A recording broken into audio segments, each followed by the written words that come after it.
Welcome adventurers to the Jade Abbey, a sacred verdant place deep in Gairan, the realm of life. But all is not well. Its fountains, once sweet and clear, are soured with rot. Its air, once thick with the sense of growth, is ripe instead with the odour of decay. A squalid and polluted evil threatens the very heart of the Jade Abbey, and it must be cast out. That's where you come in. Warhammer Quest Darkwater is a thrilling adventure game for 1 to 4 players. In the box you'll find a whopping 49 Warhammer miniatures, including 7 heroes, 33 enemies, and 4 mighty bosses. There's also a lay-flat book featuring 19 maps on which to play out your quest, as well as an assortment of dice, tokens, a rulebook, and 96 quest cards. In this video, we're going to play a hero and an enemy turn in the Cleanse the Spawn Pit encounter, following the steps laid out on the Quick Start Guide, included with the game. Play along to learn the basics, then finish the scenario on your own. First off, follow the gather components and set up the encounter instructions in the Quick Start Guide. The 4 heroes we'll be using for this encounter are Edmarc Valoran, the Manticore Knight, Bren Tylis, the Renegade Saint, Inara Sion, the Cleansing Blade, and Drolf Ironhead, the Grizzled Explorer. Your band of valiant adventurers will be facing off against a horde of vile Maya Kelpies. Next, find the Cleanse the Spawn Pit quest card and turn the map book to its first page. Done? Your tabletop should look something like this. It's time for your quest to begin. In this encounter, the heroes must destroy each nest on the battlefield. Then sprint for the spiral hex, before the timer token reaches the end of the round track. Edmarc Valoran is first on the initiative track, so he'll take the first turn. To play your turns, your heroes will use 3 core abilities, each represented by a card: move, attack, and aid. Each of these cards has an energy icon, meaning it can be expended to perform an ability. Expend cards by turning them sideways. Edmarc starts out by using the move ability. Before Edmarc can move, he must pay the energy cost. We'll generate the energy from the aid card here, because Edmarc doesn't plan to use it later this turn. Edmarc can then move a number of hexes up to his move characteristic, which is D6. We roll a 6-sided dice and get a 4, so Edmarc moves 4 hexes north. After Edmarc moves, we must turn the aid card sideways to show that it's been expended. Abilities on expended cards cannot be used for the rest of the turn. This makes choosing the order in which you expend your cards crucial to your strategy. In this example, Edmarc can't use aid this turn, so if a nearby hero is badly hurt, they're out of luck. Edmarc's still not where he wants to be, so he uses the move ability again. If he gets near the Maya Kelpie, he'll want to attack. So we pay the energy cost using the move card. We roll the dice for Edmarc's move and get a 4. Then we expend the move card. Edmarc can't move through or end his move in blocked or occupied hexes, and the yellow dash snare hex would cut his move short, so he moves into a hex adjacent to the Maya Kelpie. Finally, within range, Edmarc uses the attack ability, swinging his blade at the Maya Kelpie with all the strength he can muster.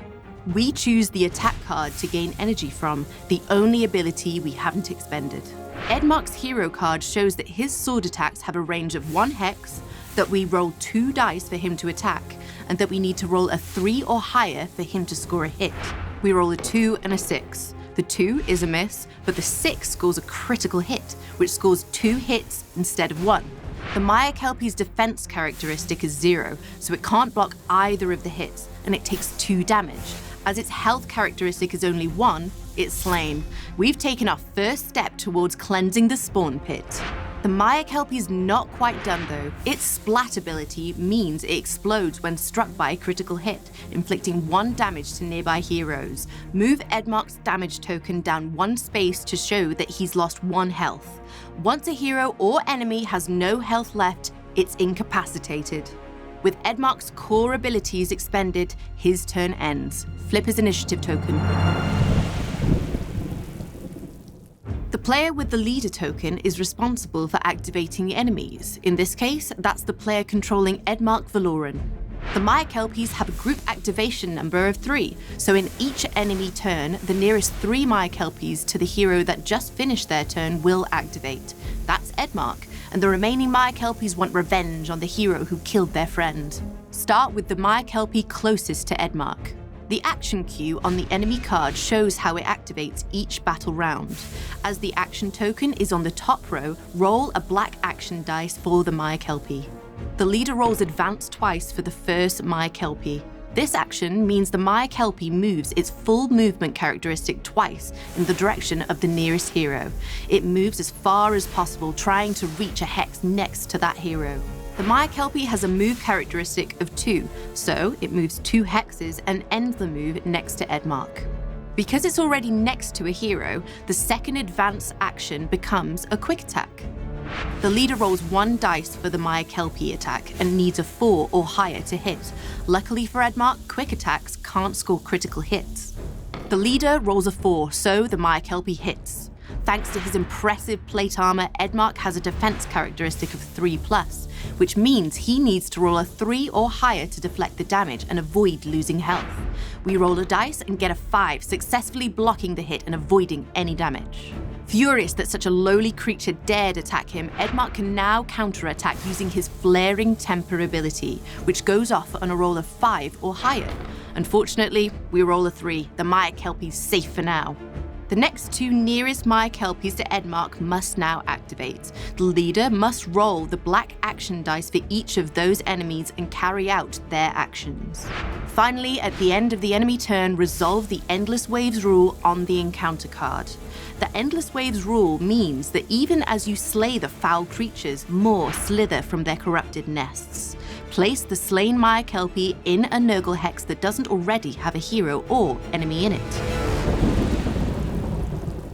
Then the next hero turn begins. Looking at the initiative track, it's Bren Tyler's turn.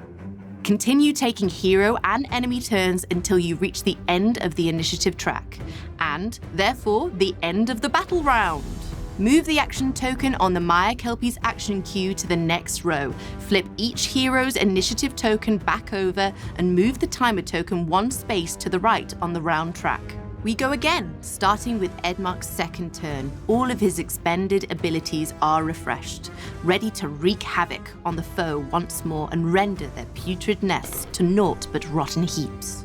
And that's all the basics covered. From here, you'll continue playing until your heroes either cleanse the spawn pit and win the encounter, or are overwhelmed by the Maya-Kelpies and perish, doomed to languish in the bog forever. Once you've finished the quick start encounter, you can either jump into a one-off skirmish, choosing a card from the encounter deck, or begin an epic campaign. In campaign play, you'll make choices and pick up treasure that'll make every game feel fresh and exciting. Every hero has their own rules and abilities, offering different playstyles and skills to get your teeth into. Combined with random scenario selection, you can be sure of a unique experience every time you play. Now go forth and free the Jade Abbey of its curse.